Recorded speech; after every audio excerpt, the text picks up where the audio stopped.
We are all aware that digital is a powerful level to change work organization, work time, office sociologies, and so on.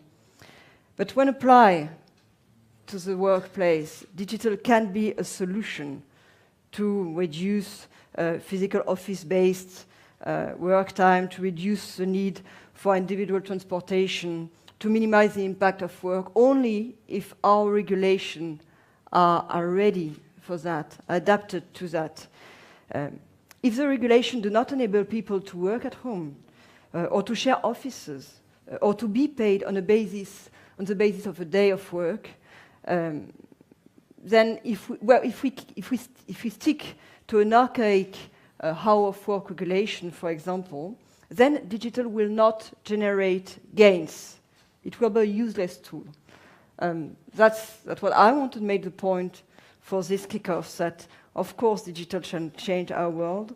Of course digitalization can enhance a new era of growth, but we have for that to change our mindset and regulation, and we had to do that on a wide range and not only with a technical set of mind. Thank you very much. For a very brief question from Rahil. Do we have him here in the audience? Sir, yes, you're quite welcome to ask your question about, it was more about security in relation to the Eastern policy versus the Southern policy, right? You're welcome. My name is Hisham Rahim. I'm from Morocco, from Popular Movement. Thank you very much. My question is focused in the security and culture, their impact in the economic relation.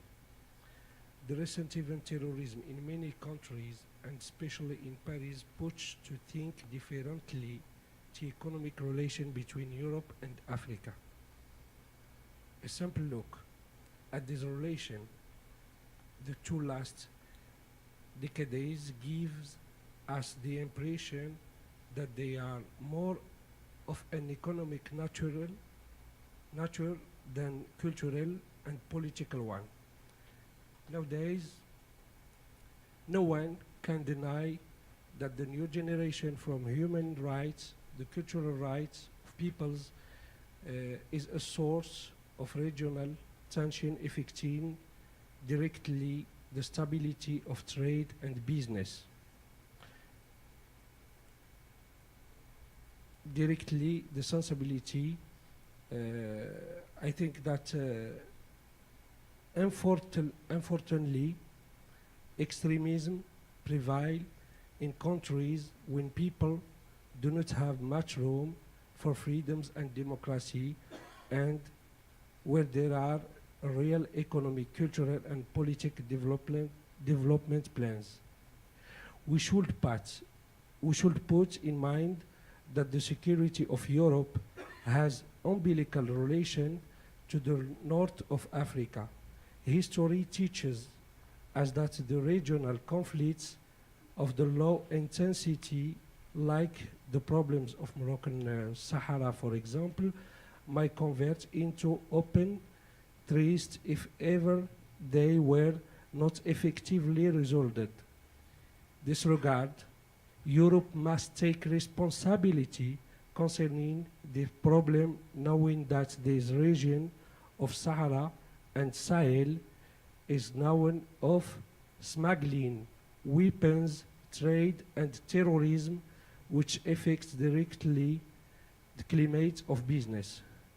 Do you think that environment pollution affect lifestyle of people and make them being victims to be recruited into terrorist groups?